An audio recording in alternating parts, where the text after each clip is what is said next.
नमस्कार, मैं हूं पवन त्यागी।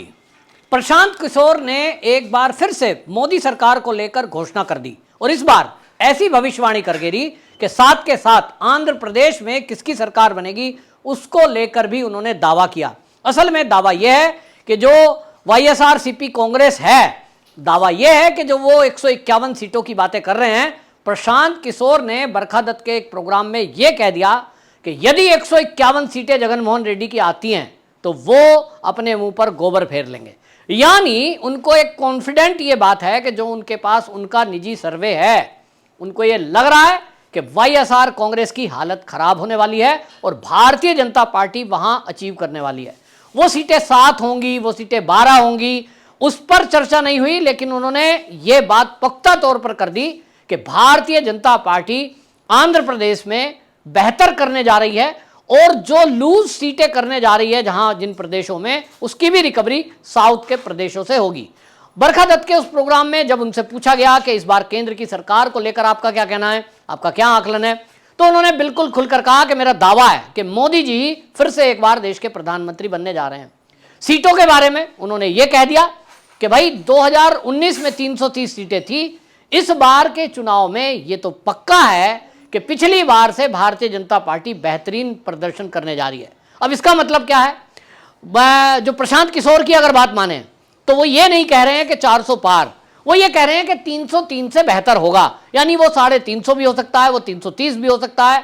इतना तो पक्का है कि भारतीय जनता पार्टी की सरकार बन रही है, मोदी जी तीसरी बार प्रधानमंत्री बन रहे हैं। और आपको पता होगा, प्रशांत किशोर की बात अगर करें, इनके अलावा अब तो राजदीप सरदेसाई ने मान लिया, अब तो जो है बाकी और जो जितने भी एजेंसी हैं उन सबका दावा है। भारतीय जनता पार्टी के अपने दावों को अगर अलग रख दें, क्योंकि बीजेपी कह रही है 400 पार, तो कांग्रेसी भी कह रहे हैं हमारी सरकार बन रही है। आम आदमी पार्टी हो चाहे राहुल गांधी, वो कह रहे हैं कि बीजेपी 200 से पार नहीं जाएगी। तो भैया ये फैसला तो 4 तारीख को होगा, 4 जून को पता लगेगा कि किसका सर्वे सच्चा। लेकिन आपको ये मैं बता चुका हूं कि भारतीय जनता पार्टी पक्के तौर पर अपना भारी बहुमत, और एनडीए का अगर जोड़ दूं तो मेरा अपना भी आकलन 350 का है। कोई लोग कहते हैं जी 350 से ज्यादा होगी, निश्चित रूप से ज्यादा हो सकती है, एनडीए की परफॉर्मेंस ज्यादा हो सकती है, लेकिन यहां पिछली बार से और इस बार में एक परिवर्तन जो मैं अंदर अंदर देख रहा हूं कि इस बार भारतीय जनता पार्टी की अपने दम पर जो सीटें हैं वो बढ़ेंगी, एनडीए की सीटें घटेंगी। बिहार की अगर मैं बात कर लूं कि बिहार में अगर भारतीय जनता पार्टी नीतीश के साथ नहीं होती तो लोगों का यह कहना है, वहां के जो लोकल पत्रकार हैं, जो आम नागरिक भी हैं, वो कहते हैं कि नीतीश कुमार की वजह से तो इंप्रेशन डाउन हो गया बीजेपी का कि ये पलटू राम को साथ ले लिया। अगर भारतीय जनता पार्टी सभी सीटों पर अकेले लड़ती तो भाई वो ज्यादा सीटें ले सकती थी। लेकिन यहां आपको बता दूं कि यह बात सोची जा रही है कि आखिरकार फिर बीजेपी ने घाटे का सौदा क्यों कर दिया, बिहार में वो नीतीश से क्यों समझौता कर बैठी। तो इसके लिए आपको एक बात बता रहा हूं, और वो बात है राज्यसभा से लेकर। अगर आज के परिप्रेक्ष्य में आप देखेंगे तो भारतीय जनता पार्टी की अपने दम पर इतनी सीटें नहीं हैं और ये जेडीयू के साथ मिलकर के वहां सरकार में हैं, तो जेडीयू के कोटे से जो लोग राज्यसभा में हैं जाएंगे और वो लोग भारतीय जनता पार्टी को अभी तो सपोर्ट करेंगे। अगर बीजेपी जो लोकसभा का चुनाव है इसमें समझौता नहीं करती तो निश्चित रूप से कहीं ना कहीं इंडिया अलायंस का हिस्सा बनने ही जा रहे थे, इंडिया अलायंस का हिस्सा बने ही हुए थे। तो भारतीय जनता पार्टी को, मोदी जी को पहले 100 दिन में क्या काम करने हैं यह उन्होंने मन में सोच रखा है। चैनलों पर ज्यादातर डिस्क्लोज तो नहीं किया है, लेकिन उन्होंने कहा कि मैंने अधिकारियों को आदेश दे दिया है कि पहले 100 दिन के लिए आप तैयार रहिए। यहां जनसंख्या नियंत्रण कानून, इसकी चर्चा हो चुकी है, यूसीसी की चर्चा हो चुकी है। ये 2 काम तो ऐसे हैं जो बिल्कुल तैयार हैं और इनके लिए लोकसभा के साथ साथ भारतीय जनता पार्टी को, मोदी जी को राज्यसभा में भी पूरी अपनी सीटें चाहिए। और इसके लिए उन्होंने तय कर दिया कि जहां जो जोड़ तोड़ करनी पड़ेगी, वो जोड़ तोड़ बीजेपी नहीं कर रही है, लेकिन जो पार्टी के लोग हैं, भाई किसी को एनडीए में मिलाना है, जो एनडीए से नाराज हो गए थे, कभी रूठ कर चले गए थे, उसके लिए जो जोड़ तोड़ करनी पड़ेगी। बीजेपी का कहना है कि हमारे पुराने साथी हैं, किसी कारण से अलग हो गए, तो हमारा काम है कि हम उन्हें मनाएं, जो कमियां हैं उन्हें दूर करें, उनकी जो शिकायत है उसे दूर करें, क्या रिक्वायरमेंट है, हमसे क्या चाहते हैं, वो हम दूर करेंगे। और इसलिए आपको बता दूं कि भारतीय जनता पार्टी के बारे में जो बिहार का खास तौर पे लोग हैं वो कहते हैं जी नीतीश के खिलाफ क्यों कर दिया, वो सब आप देखिए। तो प्रशांत किशोर की जो भविष्यवाणी है वो कहीं ना कहीं इस ओर इंगित कर रही है कि जो बीजेपी यहां 4-5 सीटें बिहार में लूज करने जा रही है, उसकी रिकवरी कहां से हो रही है? आंध्र प्रदेश, तमिलनाडु, तेलंगाना, ये जो स्टेट है यहां से इसकी रिकवरी होने जा रही है, ऐसा दावा प्रशांत किशोर का है। तो प्रशांत किशोर के दावे में ये एक बात तो साफ हो गई कि भाई कम से कम सरकार तो बीजेपी की ही बना रहे हैं, सरकार बीजेपी की ही बनेगी, ये कहने से साफ होता जा रहा है। और जिस तरह से जगन मोहन रेड्डी की बात अगर मैं बात करूं आंध्र प्रदेश की, तो वहां आप देख ही रहे हैं कि ओडिशा है और वहां दोनों जगह जो चुनाव साथ साथ हैं, भाई इसमें ये अब सब देख रहे हैं। एक पासा फेंका था, डेंगू मलेरिया सनातन को बताया था, उनको लगता था कि अपना जो वोट है वो शिफ्ट कर ले जाएंगे, अपनी वोटों को अट्रैक्ट कर ले जाएंगे, लेकिन इसका भारी विरोध हो रहा है अंदर अंदर, आपको बता रहा हूं, और इसका बेनिफिट बीजेपी को मिलने जा रहा है।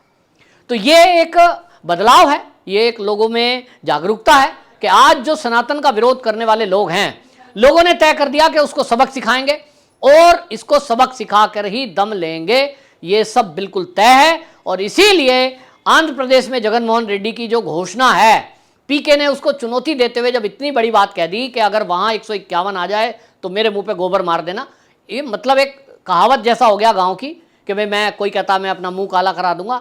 तो आप सोचिए किस कॉन्फिडेंस के साथ वो बोल रहे हैं, उनके पास जमीनी हकीकत है। प्रशांत किशोर का जो सर्वे है, उसकी जो टीम है, उनकी टीम सारी जानकारी देती है और उनका आकलन आप पिछले चुनाव जितने भी आप देखेंगे उसमें आकलन गलत नहीं होता।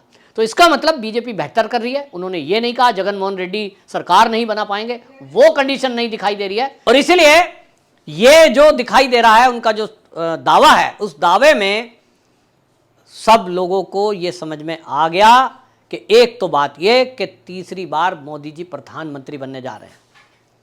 इसी सर्वे को लेकर खलबली मची है। 5वें चरण का चुनाव पूरा हो चुका है और इसके बाद भारतीय जनता पार्टी 300 को पार कर चुकी है, ऐसा आकलन उनका है। सर्वेयर का क्या आकलन है वो तो अलग अलग सब लोग आंकड़े रखते हैं, ये सब कुछ उसमें फैक्ट भी होते हैं और मैं उन फैक्टों पर बात करूं। अगर मैं, मेरे कुछ मित्र हैं जो इस काम को करते हैं कि भाई वो ज़मीन पर जाते हैं, लोगों से बात करते हैं, उसके आधार पर तय करते हैं। तो जैसा मैं पहले भी बता चुका हूं, वेस्ट बंगाल में बीजेपी की सीटें बढ़ने जा रही हैं, ओडिशा में बढ़ने जा रही हैं और ओडिशा में तो सरकार भी वहाँ बना सकती है, ऐसा अभी चीज़ें अंदर से आ रही हैं। तो साउथ की पार्टी नहीं है, ये तो काऊ बेल्ट वालों की पार्टी है, इस तरह से कहा जाता था। तो इसीलिए भारतीय जनता पार्टी ने साउथ के यानी दक्षिण के राज्यों में अपनी पैठ बनाई है। बहुत मेहनत अन्नामलाई ने की है, बहुत मेहनत वहाँ जो है, जो आपको बता दूं भारतीय जनता पार्टी का काडर है, संघ के लोगों ने बहुत मेहनत की है। और इसके पीछे पार्टी की अपनी एक सोच रही है कि आज की डेट में, अब आगे आने वाले समय में, क्योंकि उत्तर प्रदेश, बिहार, झारखंड ये ऐसे जगह हैं जहां जातिवाद बहुत ज़्यादा है और इसको लेकर के पिछड़ापन है। तो आज उत्तर प्रदेश में जो हुआ है वहां विकास हुआ, वहां बेनिफिशियरी लोग जो हैं उनका वोट भारतीय जनता पार्टी को मिल रहा है, जिसमें ज़्यादा संख्या में महिलाएं हैं, जिसको राजदीप सरदेसाई ने भी माना है। तो कुल मिलाकर भारतीय जनता पार्टी का फोकस राज्यों की सरकार में भी है और उसको लगता है कि राज्य की सरकार में अगर खुद बनाने की स्थिति में नहीं है तो उस स्थिति में जरूर हो जाए कि उनके विधायक वहां सरकार बनाने में मदद करेंगे, जैसे महाराष्ट्र में कर रहे हैं। इसके कारण से क्या होगा, वो पूरी पार्टी के जो विधायक हैं उनका वोट राज्यसभा सीट के लिए बीजेपी को या उन्हीं की पार्टी के जरिए मिलेगा, तो इससे राज्यसभा में भारतीय जनता पार्टी की स्थिति मजबूत होगी। तो यह एक बहुत बड़ी घोषणा, बहुत बड़ा एक भविष्यवाणी कह सकते हैं पीके ने की है, प्रशांत किशोर ने की है। ये एक बात को बता रहा है कि पीके की भविष्यवाणी के अलावा जो बाकी लोगों ने भी आकलन किया है, हालांकि भारतीय जनता पार्टी के नेताओं से जब इस पर बात की तो उनका कहना यह है कि देखिए ये पीके का आकलन है, हमारा आकलन अभी भी वही है 400 पार। तो देखते हैं कौन सच्चा निकलता है और जैसा मैंने कहा 4 जून इंतजार करिए, वो तय करेगा, पब्लिक तय करेगी। किसी का सर्वे कई बार होता है, देखिए कितने लाख लोगों से आप पूछेंगे, असली चीज़ तो अंदर की पता नहीं लगती। और आजकल का वोटर बड़ा चतुर है, इस बात को समझ गया है कि पब्लिकली क्या बोलना है, वोट किसको देना है।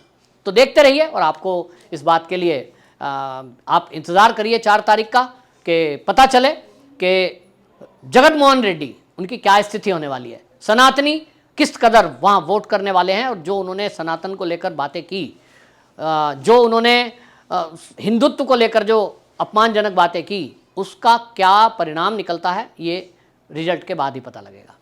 वंदे मातरम।